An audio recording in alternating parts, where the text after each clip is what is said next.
www.letters.org. Letters and Politics is next.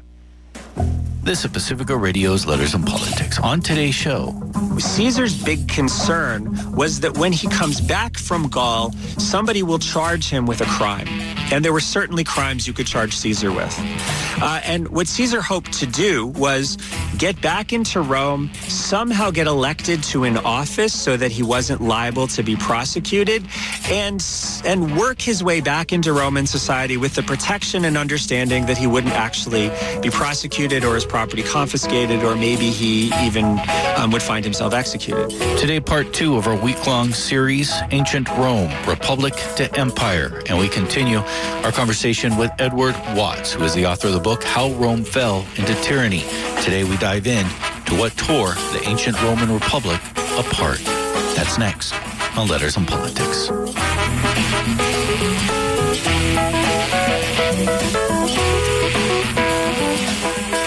But first, the news. For Pacifica Radio, I'm Eileen Alfandary. In a bid to revive the Equal Rights Amendment, the House has approved a measure removing a 1982 deadline for state ratification. Virginia ratified the ERA last month, becoming the 38th and final state needed to ratify the constitutional amendment. Democratic Representative Jackie Speer of California, the measure's sponsor, said there is no deadline for equality. This is very simple, members. Women want to be equal, and we want it in the Constitution. The women of America are done being second-class citizens. We are done being paid less for our work, done being violated with impunity, done being discriminated against for our pregnancies, done being discriminated against simply because we are women. The House vote was 232 to 183. Republicans argued it was too late and said Democrats' only option is to start the whole process over again. They also said the ERA is a smokescreen meant to undo anti-abortion laws. The Senate is expected to vote today to approve a bipartisan measure limiting President Trump's authority to launch military operations against Iran. The resolution, authored by Senator Tim Kaine of Virginia, asserts Trump must seek approval from Congress before engaging in further such military action. Maine Republican Senator Susan Collins is a co-sponsor. She called the resolution much needed and long overdue. It reasserts Congress's constitutional role and recognizes that the framers did not vest in the president the authority to declare war unilaterally. Trump has called the vote an attempt to embarrass him. Republican Senator Ted Cruz won support for an amendment that praises Trump for the drone strike that assassinated Iranian Al-Quds General Qasem Soleimani on Iraqi soil. Virginia's Tim Kaine urged a no vote on that amendment. Cruz's amendment is contrary to the purpose of the resolution before the body. The resolution before the body is to make sure that Congress is involved in decisions about war. The Cruz amendment is contrary to that purpose by praising the president for a military action taken not only without congressional approval, but without notification of Congress. The vote on the Cruz amendment was 64 to 34. Defense Secretary Mark Esper says the U.S. has negotiated a deal with the Taliban for a 7-day reduction in violence. It's part of an effort to eventually hammer out a political agreement between the Taliban and the fragile central Afghan government. Esper didn't say when the partial truce would go into effect. The U.S. maintains 13,000 troops in Afghanistan, more than 18 years after they were sent following the September 11, 2001 attacks on the U.S. As part of a potential deal with the Taliban, the U.S. would begin withdrawing troops. Attorney General William Barr has agreed to testify to the House Judiciary Committee. His appearance won't come until March 31st. In their letter to Barr, committee Democrats say during his tenure as Attorney General, he has engaged in a pattern of conduct in legal matters relating to the president that raises significant concerns for the committee. Democrats have raised the alarm after the Justice Department overruled its own prosecutors who recommended a 7 to 9 year prison term for President Trump's confidant Roger Stone. The 4 prosecutors all quit the case after the reversal. President Trump denounced the original sentence and the prosecutors who recommended it and has tweeted criticism of the judge who will now decide the sentence for Stone. He has congratulated the Justice Department for its action. Democratic House Speaker Nancy Pelosi said Trump has no respect for the rule of law. This is an abuse of power that the president is again trying to manipulate federal law enforcement to serve his political interest. And the president is what he is. He thinks he's above the law. He has no respect for the rule. But where are the Republicans to speak out on this blatant violation?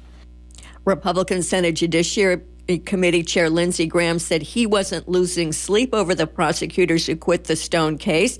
He said he thought the original sentence was, quote, ridiculous. He said Trump shouldn't be commenting on cases, but that he was, quote, comfortable the system is working. China is reporting 254 new deaths and a spike in virus cases of more than 15,000 for a total of 60,000 illnesses.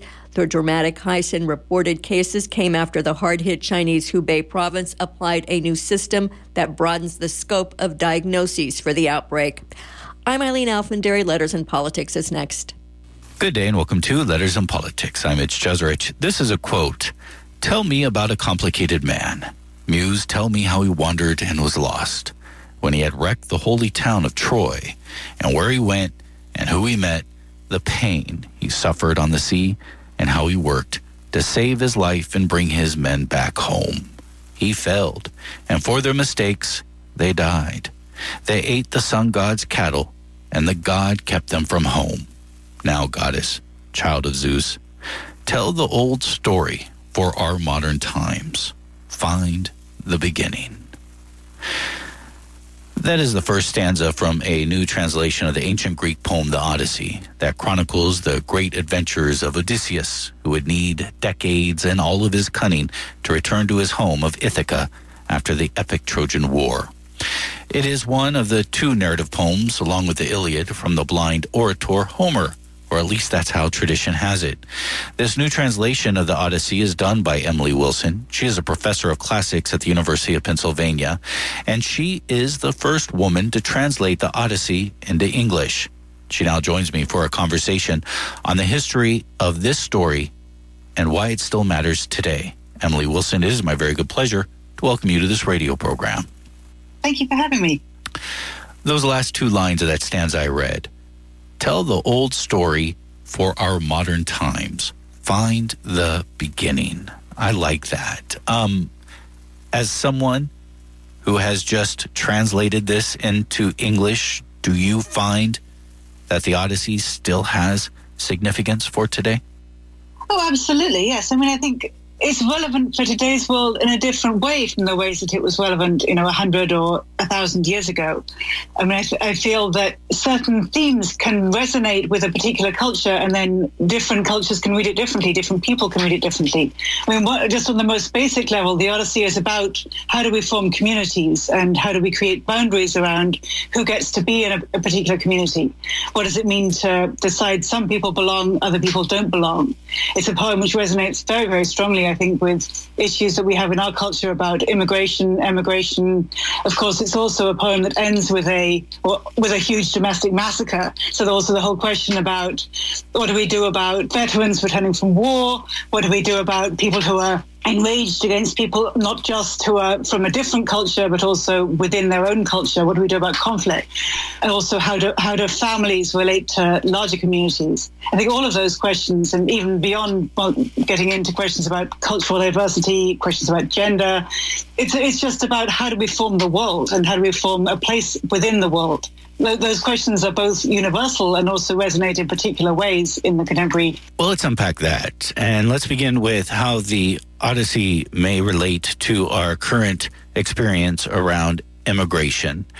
And there is this Greek term, this old Greek word, xenia, that I think plays into this. First, what is xenia?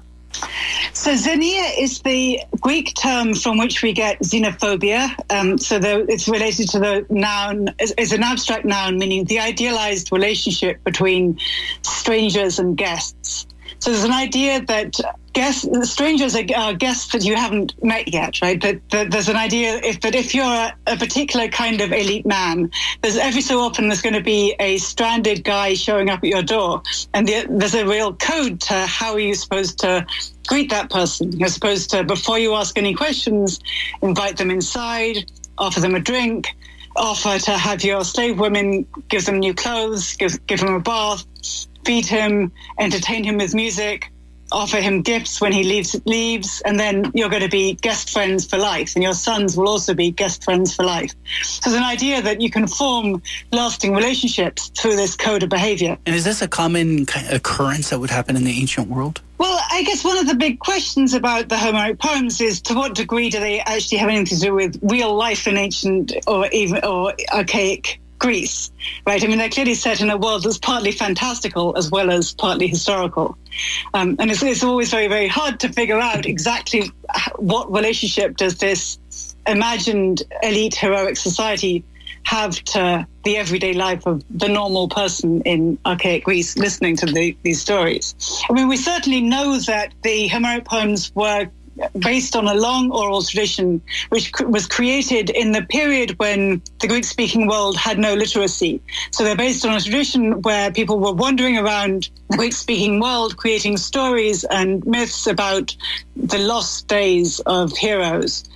And they set up an idea of what's it like for communities from different people from different places to interact with each other in a period when Greek speakers were interacting with people who weren't Greek speakers. It's also the period when people were leaving Greek-speaking islands, Greek-speaking parts of the world to build Greek colonies on other parts of the world. This is the period when the great Greek colonies were built in Sicily, for example, where presumably there were native inhabitants. They were encountering people who weren't the same as them. So it's a period of colonization and also of diaspora among the Greek-speaking world. And in that kind of context where if you leave your own little island, your own little village, you have no idea who's going to be on the other side of the channel, who's going to be on the other side of the sea. And so there's an idea that if only they have the right customs, then even if they're different in other respects, then if they can welcome you in, it's not necessarily going to lead to being butchered every time you go to visit somebody else. So this is Xenia again, which is spelled Xenia, and this is even the word itself. If am I correct, means stranger? It means the relationship between strangers or between guests. So a xenos is the personal noun. So as guest friend or a stranger is a xenos. The relationship between multiple xenoi is xenia. Now you translated the Odyssey. What's the original source that one translates the Odyssey from? I used a standard modern text. I used the Oxford Classical text primarily. So the Homeric poems that we have are based on the editions that were created in antiquity of the Homeric poems, created in 2nd and 3rd century Alexandria. Well, it's normalized in 2nd and 3rd century Alexandria. Presumably the written poems had already existed for several centuries, but as with pretty much every author you can think of in the ancient world, we don't have an autographed copy. But that's true of Virgil as well as of Homer. Alexandria is significant because we think of the Library of Alexandria, of this part of the Ptolemaic dynasty. This is where a center place for learning, and it's believed that I guess it's in, and I say believed, maybe I don't know, it's been proven, you'll correct me on this, but it's here where we get the formation of what we would recognize today as the not only the Odyssey but also the Iliad. Right, so it's not that they were formed there. They were formed several centuries earlier, but that's when people were first starting to be sort of quasi-academics, trying to figure out, does this line belong in the text, does that line belong in the text? Presumably there were multiple written texts circulating around for centuries before that. So the usual dating of the Homeric poems, both the Iliad and the Odyssey, they're presumably roughly contemporaneous, and roughly 7th century BC is when both the Iliad and the Odyssey came into being. Before we get to the 7th century BC, when we talk about the ancient Greek world, and we've done radio programs talking about the formation of democracy around 500 BC or so, and this story obviously predates those, but do we see, we do see people like Aristotle, Plato, talking about these stories, don't we? Did they have the same stories that we read today, do you think? Yes, they had the same stories. I mean, so Plato quotes Homer multiple times. Sometimes his quotations of Homer are slightly different from the text that we have, which is part of one of the many little bits of evidence that people scrutinize to try and figure out to what extent were the texts still under revision or being changed in the course of those centuries. It's sort of like thinking about, the bad quartos of Hamlet or different versions of a well-known text that can be going around, circulating at the same time. But so yes, both Plato and Aristotle were certainly both reading Homer and also listening to Homer, because of course throughout classical antiquity, people very often experienced these poems orally through the performances of people called rhapsodes, who were sort of dramatic performers of both the Homeric poems and other works from the epic cycle. I was interested in that word rhapsodes. Is this connected to the word rhapsody? Yes, so it's from a verb which means to stitch together. So a rhapsody, the Rhapsody in Blue is like a stitching together of different riffs of a piece of music, and a rhapsode is somebody who stitches together little bits of purple passages from the highlights from Homer by your rhapsode today. It's in a way it's like being a DJ, right? But obviously with a different technology, because it's a technology of the voice rather than technology. Melding one story into another. Melding one collection of a bigger story? Collection of greatest hits, yes. Whatever your DJ that night thinks are the greatest hits from Homer. So that's a rhapsode. That's a rhapsode. How about Herodotus, who's considered sort of the first historian? Some people call him father of history. Others call him, many people call him both father of history and father of lies. But did Herodotus talk about Homer in these stories? Certainly. So if you've read even the first page of Herodotus' histories, he starts off in this, I think to a modern reader, kind of bizarre way of suggesting that he has to respond to the mythic tradition of all these myths about women getting abducted or raped and carried from one place to another. And he's trying to localize when did it start, these conflicts between East and West? When did the Greek-speaking world and the nations of the Near East first come into conflict? And he sort of begins, therefore, with the abduction of Helen, which started the Trojan War, as if that's somehow the historical precursor to the historical Persian Wars. Let's talk about Odysseus, who is the hero of the Odyssey. And the very first line of the Odyssey says this: "Tell me about a complicated man." And what was unique was calling Odysseus complicated. Tell me about that. Sure. So maybe before I get to complicated, because so many people have asked me about complicated, I wanted to say that to me it seemed equally important to figure out what was I going to do with enepe, which could suggest sing, or it could suggest say, or it could suggest tell. And I chose tell because I wanted the sense of a story being told. It is not necessarily a song, though it might become more musical as you go on. I also felt that the word a was very important, a man. That in other translations that I've looked at, it's quite often the case that Odysseus is labeled as the man, which the Greek doesn't give him a definite article. So the epithet of Odysseus in that first line is polutropon, from polutropos, which literally suggests something to do with much turniness. Of course, much turniness or much turny is not a real English word. So then I had to try and figure out what if I want to come up with a real English word, what can it be a single word? Should I, as many translators do, instead have some kind of phrase or relative clause, a man who was turned and was very turny? Can I come up with some long word that will suggest something about the twists and turns both of the journey and of the poem itself and of its protagonist? It seemed to me important just to think about how that first word is one of many epithets of Odysseus. Unlike other Homeric heroes, who usually just have one superpower and therefore also one epithet, if you think about Achilles, he's the swift-footed one because he's always going so fast towards death, towards honor, towards the truth. He's direct. And Odysseus is contrasted by Plato with Achilles in that he's always many. He's pollu, as in polygamous. So here he's much turny. He's also much twisty, he's polymekanos, he's much stratagemed. So I think the fact that in that first line, it's a relatively unusual epithet for Odysseus, suggests there's something programmatic about the poem defining its own qualities and multiplicity, as well as those of the main character. But what I like about Complicated Man is there's plenty in this story of the Odyssey not to really like Odysseus very much. Sure. I mean, I wanted to choose a word, and I wanted in general to try to bring out how there were so many different sides to Odysseus and also so many different sides to the story the poem itself is telling. And of course, his is not the only perspective on this narrative. I wanted Complicated not to be, I didn't want to choose it as a negative or as a positive attribute. I don't think the original is either one. It's an attribute. It's saying something about his complexity, his layeredness, his turniness.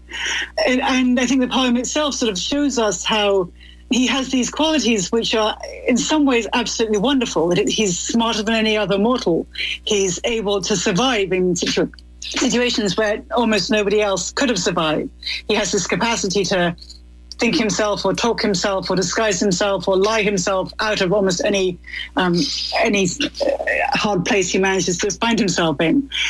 And of course, that's great if you're him. It's not necessarily as great if you're one of his men or if you're his wife or if you're one of the people he leaves behind. What does the word Odysseus mean? It's related to the verb odousomai, which means to be angry or to be distressed. It's also cognate with the noun oduner, which means pain. So I think that also speaks to the way that there's this duality or plurality in the poem's depiction of Odysseus, that he's both one who goes through enormous amounts of pain. He has this 20-year absence from home, which includes a lot of suffering. And he also is somebody who's caused a lot of pain to other people. When we have the backstory of how did he get his name from his grandfather Ortilochus, we're told that Grandad chose that name because of this association between the name Odysseus and hostility. What I like about the ancient Greek myths, at least the ones from Homer, and I'm thinking of the Iliad and the Odyssey, is how sympathetic and humane the other side is portrayed. In the Iliad, I think of the kingdom of Troy, and Priam and Hector are really admirable people. King Priam forgives Helen for her role in causing the Trojan War, compared to somebody like Achilles, who is supposed to be the hero of the story, who is also portrayed as a mass murderer and a really unlikable figure. And then you get that in the Odyssey too. Again, Odysseus isn't necessarily portrayed as a likable character, yet those that he battles are, including the Cyclops, and I think specifically of Polyphemus. Right, I think it's true both in the blinding of Polyphemus and also in different complicated ways with the killings of the really obnoxious and harassing and bullying suitors of Penelope, who all get slaughtered, as do the slaves who've served the suitors. I think you get to see multiple sides to the story in each of these cases where Odysseus acts out the part of the violent warrior. You get to see both that, for instance, Polyphemus the Cyclops, he's been eating Odysseus's men. That's not very nice. It's kind of gross to eat human beings. But then we also get to see that Polyphemus didn't want to have these guys barge into his house in the first place. That was violating the code of Xenia, when you're not supposed to go into somebody else's house without asking. And we also get to see the tenderness of Polyphemus when he's petting his favorite ram and doesn't realize that Odysseus is sneakily hiding underneath it and saying, "Poor ram, you don't usually slow down like this. You must be sorry for me because that nasty stranger blinded me." That we get to see the suffering of the victim. There's a famous scene in the Odyssey where the blind poet Demodocus tells the story of Odysseus's greatest triumph at Troy, which is the story of the wooden horse.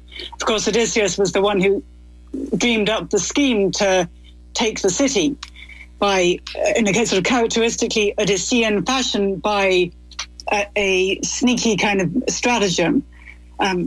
And Demodocus tells the story of what should be Odysseus' greatest triumph, and Odysseus has asked for him to tell this story. But then once the story is told, Odysseus starts crying, and the narrator compares those tears, that experience of grief, to that of a woman who's watching her husband being slaughtered in front of her own eyes, and the woman is being taken off to be a slave. And so there's this tension in the Homeric poems between these different ways that you can see what does the warrior code mean? What does it mean to be in a society where honor can ensue to men in some ways only by the position that they gain by killing each other on the battlefield? What kinds of costs are there to that kind of culture? You write, this is also a story about colonization. This is a poem which emerges from the period when Greek speakers were moving out of their own tiny little part of the Mediterranean world and moving out across the Mediterranean world into more islands in Greece, also into Asia Minor and into Sicily. That it's a story that resonates with contemporary experiences of encountering native peoples, of Greek speakers encountering native peoples. This is Letters and Politics, and we are in conversation with Emily Wilson, professor of classics at the University of Pennsylvania. Her new translation of the Odyssey marks the first time that this ancient Greek story has been translated into English by a woman. And what a translation it is. It has actually replaced my very own copy of the Odyssey on my personal bookshelf at home because, frankly, it's awesome. It's actually a beautiful book.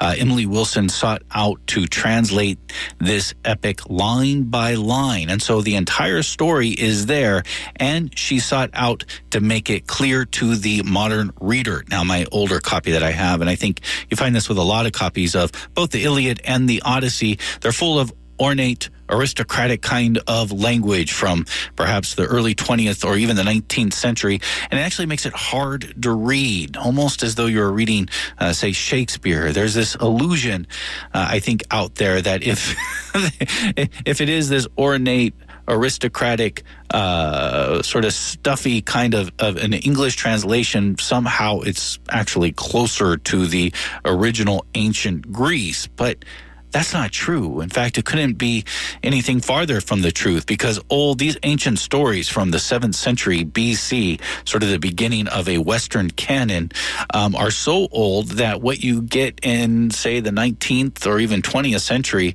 of a translation of these stories is no further towards the actual original translation than if you were to get a translation in its modern usage. And yet with the modern usage and the way that Emily Wilson has done this, it's a very beautiful, it's intriguing story, and one that's also clear that you don't get lost in. So before we dive back into the show, we're going to talk about the history of Homer and all of this stuff behind it. I need to ask you for your support for shows like this. We are in our Spring 2019 fund drive. In fact, this is the final week that this radio program will be asking you for your financial support. And I'm very happy to tell you that for a pledge of $100, this book, The Odyssey, translated by Emily Wilson, is yours.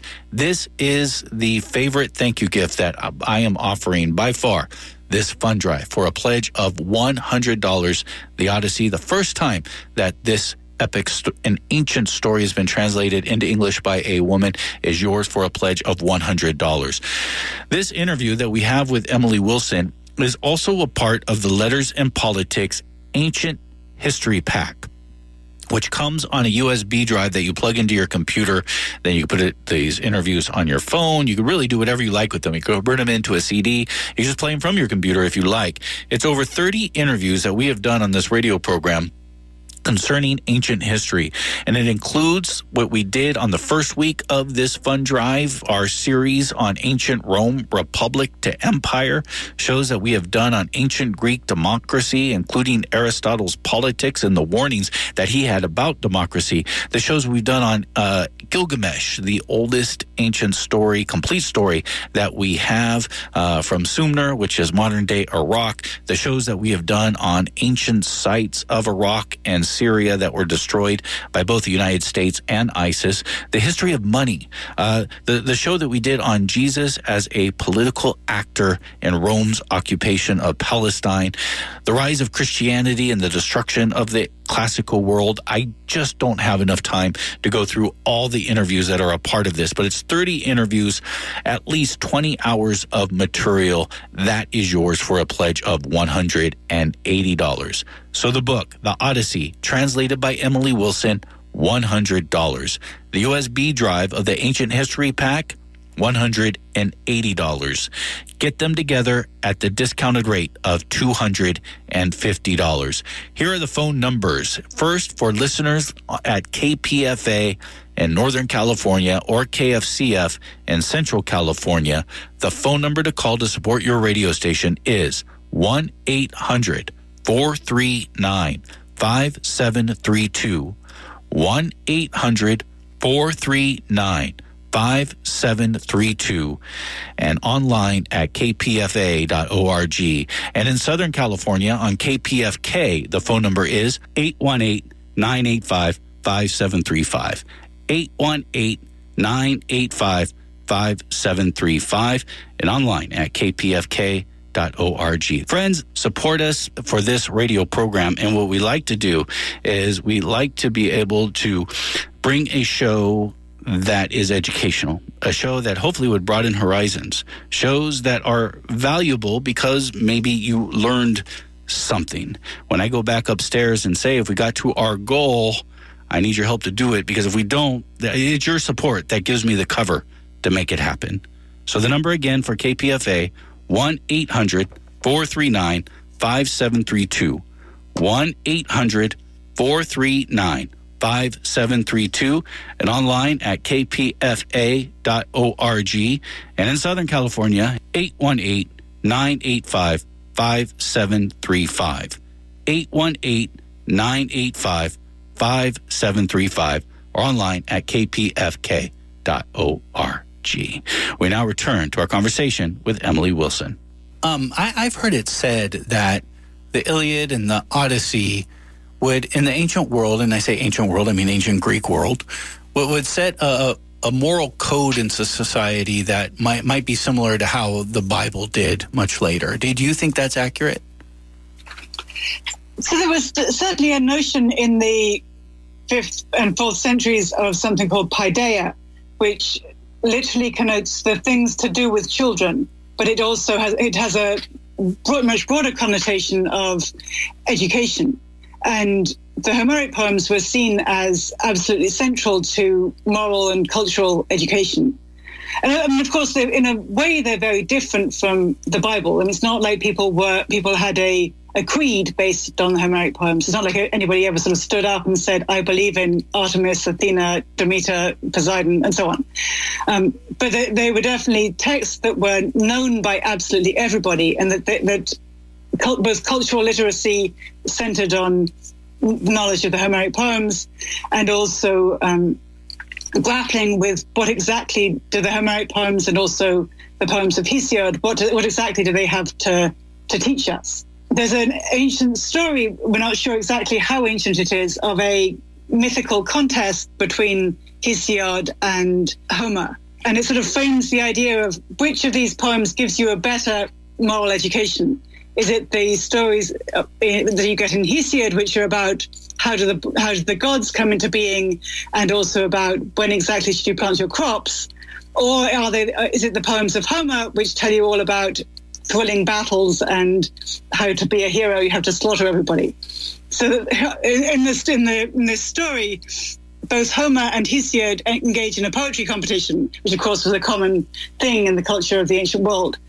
And the people loved the stories of the performance of Homer because, of course, the Homeric poems are exciting and they're fun and they have great characters and the characters feel fully alive. And the poems of Hesiod, at least according to this story, are kind of boring. But then the judges who pass the lot on who actually won the competition don't go by what the audience says. They go by, we are going to give the prize to Hesiod because his poems are less warmongering. And the poems of Homer set a bad example. But along with the works of Homer, and we'll talk about who Homer was, or if even what we know about Homer. But the works between Homer and Hesiod is basically where we get the Greek myths. They're the earliest, but the Hesiodic and Homeric corpora are the earliest works that we have in the ancient Greek literary canon, and they're also where we get the earliest sources for myths about the Olympian gods. Homer. Who was Homer? So there's something called the capital H, capital Q Homeric question. I personally don't actually have a fixed view beyond feeling very, very skeptical about the idea that one could answer that question. The Homeric poems, as I said, probably came into being as written entities at some point in the 7th century BC. How exactly that happened? Was there one person who created both poems? Was there one person who created each poem? Was there some monumental poet who dictated to a scribe? Were there several poets who got together and created the best of poem for each one? I don't feel like we can really know that. I mean, I do think that both the poems have an extraordinary monumental architecture, that they do have an amazing coherence, but I don't think that in itself tells you anything about, does that mean it would have to be a single genius that created them? Because you can create a coherent work of art by multiple different means. It doesn't have to be just one person doing it. What are our sources on Homer? We don't really have any particularly good sources on Homer beyond sort of gossipy accounts about the life of Homer, most of which are far, far later than the supposed time of Homer's life. Our earliest reference, sort of biographical reference, comes from the quote-unquote Homeric hymn to Apollo, which contains the line, I'm a blind poet and I come from rocky Chios, which was often interpreted to mean, that means that Homer came from Chios, the island.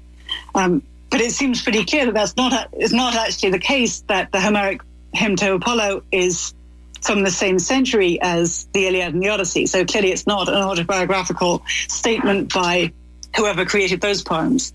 We have a lot of myths from antiquity about Homer, most of which have to do with different parts of the Greek-speaking world claiming this super important canonical author as theirs. Because, of course, everybody wants Homer as, Homer came from my hometown, Homer came from my hometown, none of which really tells you anything about what Homer actually was, beyond what people wanted to make Homer into.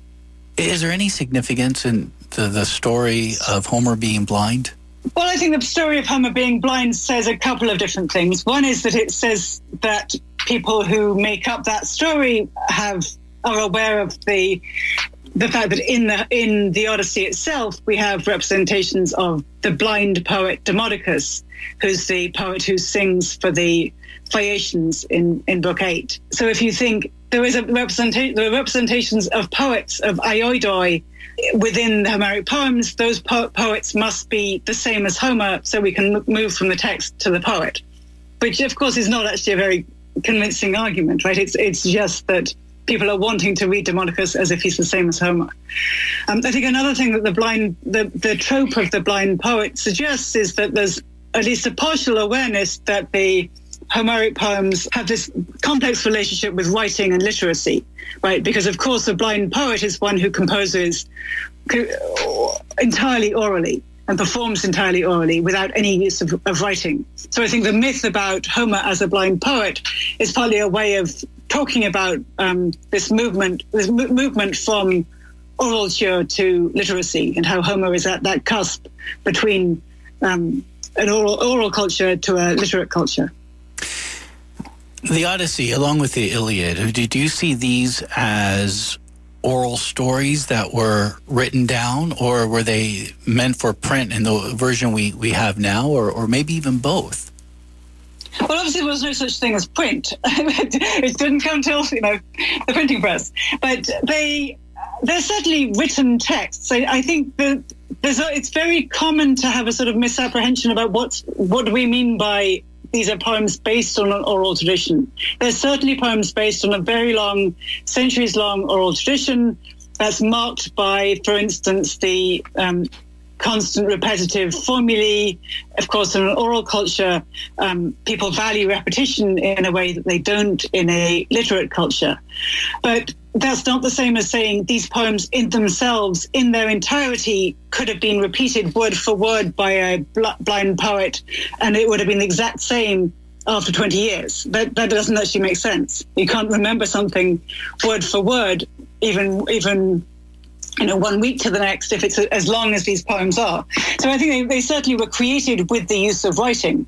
The stories on which the poems are based, the poetics on which the poems are based, their meter, their rhythm, their characters, the plot types, even down to how does a scene of arming go, how does a scene of getting dressed go, and then also, of course, the details of the stories about the Trojan War and what kind of person was Achilles. All of that is clearly traditional stock material that had been created not by a single individual, but by multiple singers over many generations.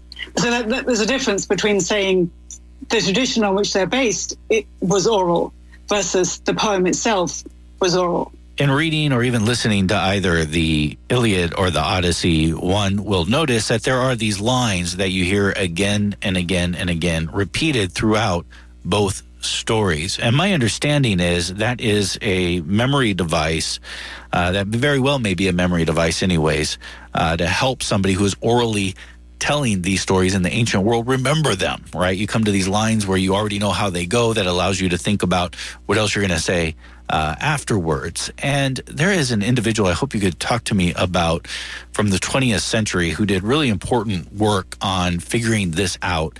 And it's somebody I'm very much interested in. His name is Milman Parry. And one of the reasons why I'm interested in Milman Parry is because he was born in the Bay Area in California. In fact, he was born in Oakland, California, and he was a Quaker in the early 20th century. Tell me more about Milman Parry.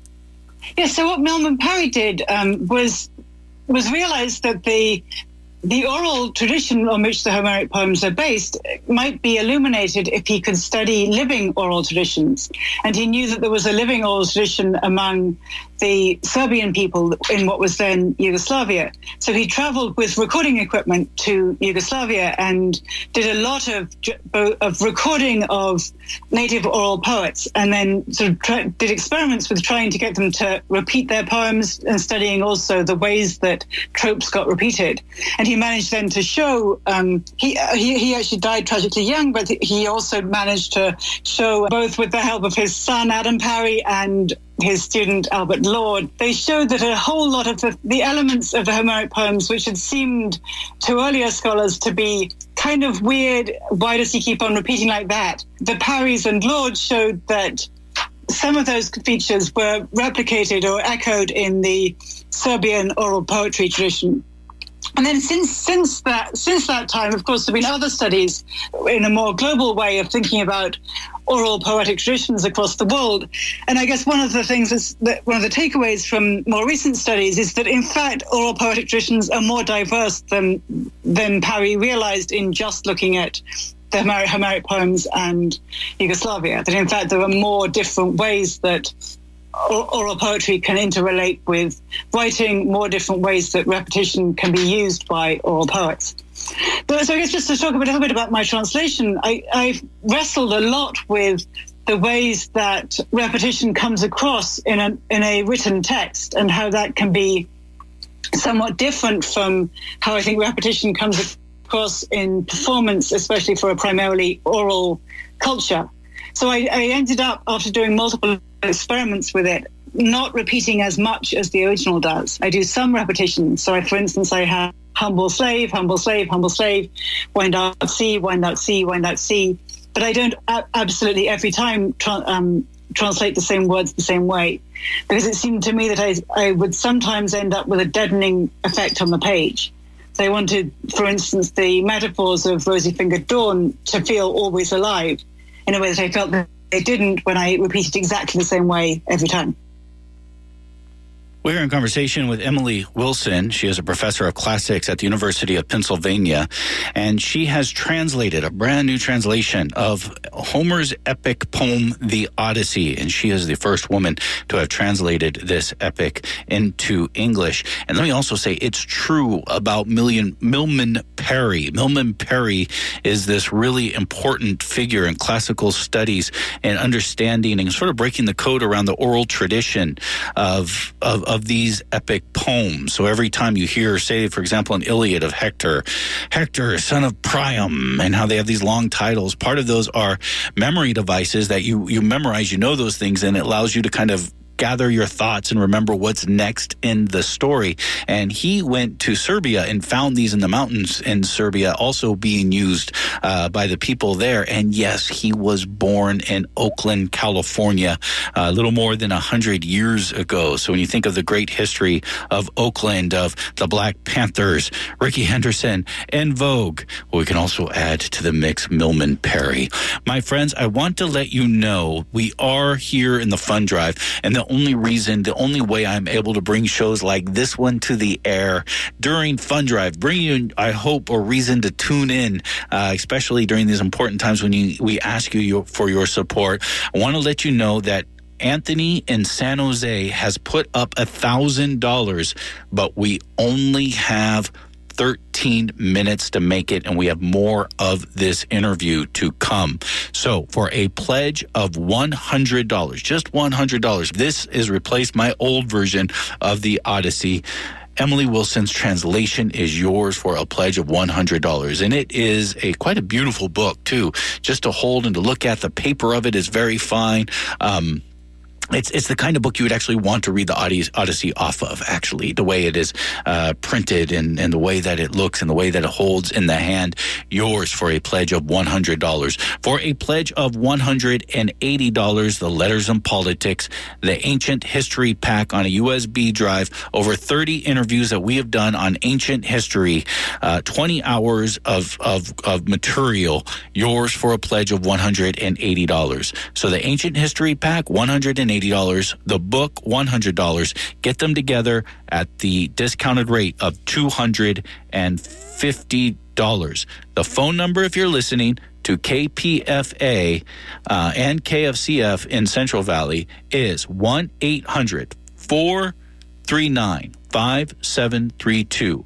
1-800-439-5732. Or online at kpfa.org. And for our friends in Southern California listening to KPFK, 818-985-5735, 818-985-5735. $1,000 on the line right now. You could double your contribution to your radio station if we could raise this additional $1,000. So give us a call. I'll give you an update when we come back. But now we return to our conversation with Emily Wilson. As we move to wrap up here, I'd like to talk about one way that your translation of the Odyssey is quite different from other translations in English that we have. And that is when Odysseus finally returns home to Ithaca, and he has the young slave women in his household all murdered. He and Telemachus, neither of Telemachus, the son of Odysseus, neither Odysseus or Telemachus, very sympathetic characters, very likable characters in some ways. And the reason he has them murdered is because they end up serving the household when all these other suitors for Odysseus' wife, Penelope, are there, and they're doing what they do. They're serving the people of the house. Anyways, they're all murdered. Your telling of the story in the language that you use is actually different than other translations. Tell me about that. I think it's important I've been emphasizing already that I see this as a poem which has a really fluid and expansive narrative point of view, that I think it's not just always telling it. I mean, you've used the word hero of Odysseus, which the poem itself doesn't really do. Right? The poem isn't telling us you should only idealize this particular character and not think about the others. I think the narrator is thinking very hard about each of the characters, including the slave characters. I think that the killing of the suitors is presented as fundamentally different from the killing of the 13 slaves who were killed at the end of Book 22. That, of course, Odysseus can present his own slaughter of the harassers of his wife as revenge for their invasion of his home. I think that narrative in itself is complicated by the fact that Athena sees that slaughter as something which, of course, she's micromanaged and designed, and she's done it to increase her own glory and that of Odysseus himself. So it's a planned slaughter. It's not like they had a choice to get away. They didn't. But then at the end, after all the suitors have been slaughtered, Odysseus orders the slave women to clean up the blood and gore and corpses off the floor and scrub everything down to make everything lovely and tidy in his house. And then the final act in terms of the cleanup is for Telemachus and the two slaves who've been helping Telemachus and his father Odysseus to slaughter everyone, that they're going to do the final act of killing, which is the murdering of the 12 slave women who've been, Odysseus says, earlier, have been raped by the suitors. I think there's a crucial ambiguity in the poem about the degree of agency these women have. Did they choose to enter into these relationships with the new owners, or do they not? I guess to me it's been really striking. Since I published my translation, I've looked at a few other versions of a few scenes, including that one. And it's striking to me how many translators of that scene import words like sluts and whores in the mouth of Telemachus, as if they think that the reason Telemachus is killing these women is because he thinks of them as sexual criminals, as if they've done something wrong, or there's something, inherently problematic about their sexual behavior.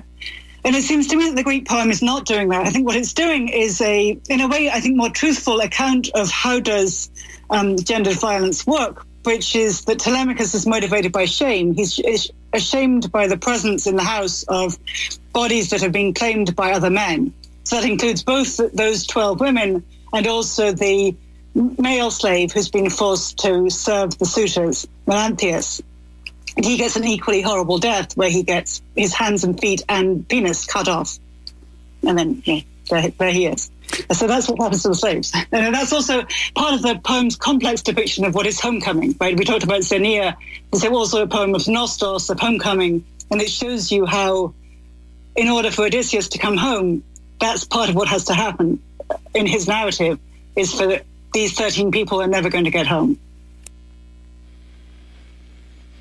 That's very interesting, especially the way gender and the murder of these young slave women is portrayed in translations that have been done by men all the way up until finally Emily Wilson, who is a classicist at the University of Pennsylvania, has described it and said that in the original ancient Greek, it's not that way at all. They're not called sluts and whores, and just the way that changes the story is important, and is why translation is important, and why it's important that when we do translations that we get different translations from different kinds of people with different kinds of background. Emily Wilson has translated the Odyssey, and we are offering it for a pledge of $100 here in our spring 2019 fund drive. And the phone number to get it is, if you're listening to KPFA or KFCF, 1-800-439-5732. 1-800-439-5732. Online at kpfa.org. You can also get the USB drive with the Letters and Politics Ancient History Pack. Over 30 interviews, more than 20 hours of material for a pledge of $180. So the Ancient History Pack, $180. The book, the new translation of the Odyssey, $100. Get them together at the discounted rate of $250. The phone number for our listeners in Southern California is 818-985-5735. 818-985-5735, online at kpfk.org. Friends, we have a $1,000 challenge that has come in this hour from our very own listener, Anthony in San Jose. We have raised $100 towards that $1,000 challenge. If we can raise between now and the top of the hour, which is just 5 minutes remaining, an additional $900, it will be $2,000 towards our overall goal. And if you appreciate that what we try to do on this radio program is to bring something educational to the air, something that I hope is valuable, something worth tuning into, something that is worth your time. I'm hoping that you'll call in or go online and make that contribution right now, because if we do not make these kind of challenges, if we do not make the goal, then I can't do these type of programs. It just won't work in order to be able to keep the lights on. The way it happens is because of listener support from people like you. So people listening to KPFA in Berkeley and KFCF in Fresno, the phone number is 1-800-439-5732, 1-800-439-5732, online at kpfa.org. For our listeners in Southern California listening to KPFK, that phone number is 818-985-5735, 818-985-5735, online at kpfk.org. Folks, we have an emergency. We are $100 towards this $1,000 challenge since we have announced it. 4 minutes to go, and not a single individual calling in. I look and I see that we have 350 people listening online. We probably have well up to 6,000 or 7,000 people actually listening on the radio. Now, I get that not everyone can give. I get that. I respect that. And if you're one of those individuals, thank you for joining us today. I look forward to a day that you can throw in what you can, if that day comes. But we're glad you're here. But folks, the idea of public broadcasting is that we keep this thing, we keep this radio program, we keep everything you hear here on the air for free for everyone who needs it when they need it, because it is a part of the public, it's a public resource towards education, towards knowledge, towards ideas, towards music, towards art, towards poetry, towards humanity. That's what this radio station is about. That's why we keep it here. But if there aren't folks who can donate a little bit of money, it could be $25, it could be $50. What I've always asked for is for individuals to donate what they can according to their own means. If folks who can do that don't do it, then this isn't here for anyone. It's a public resource, and that means it takes individuals within that public, within our public, individuals like you and me, to do what we can, to throw in what we can, to make sure that this is here for everyone.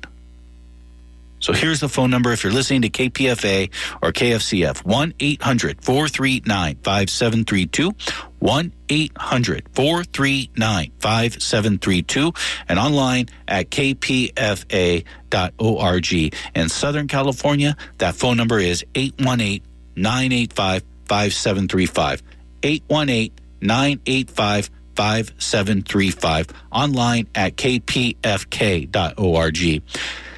Well, we now have four individuals who are calling in. If they go for the $100 pledge rate and get this book, which I think would be a great gift, maybe a great gift to someone in your life, maybe to a young person in your life, that's $400. We would still be $500 away from the goal, 90 seconds to go. So I'm just going to give this number. I'm going to rely on you. I'm hoping you're going to call, donate what you can. For listeners in Northern California on KPFA and the Central California on KFCF, 1-800-439-5732. 1-800-439-5732. Online at kpfa.org. In Southern California, that phone number is 818-985-5735. 818-985-5735. Online at kpfk.org. Now, 5 individuals calling in. Folks, friend, you can make that difference right now if you're considering it. If you were to pick up your phone, call in a contribution of $100 for more individuals. Again, still 350 people listening online. Probably about, if you include all of California, 6,000, 7,000 people listening all together. Really? Here's the number. In Northern California, Central California, 1-800-439-5732. 1-800-439-5732. And in Southern California, that phone number is 818-985-5735. 818-985-5735. Online at kpfk.org. Now 6 people calling in. Look, your call in the next couple of minutes will still count. So don't think, even though we're done, you can't get it in.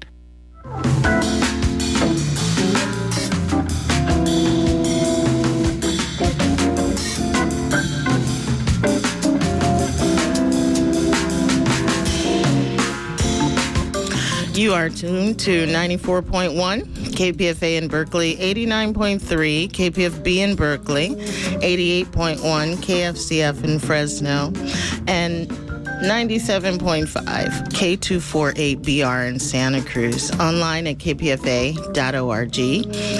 Stay tuned. Coming up next at 11 is The Talkies with Chris Welch.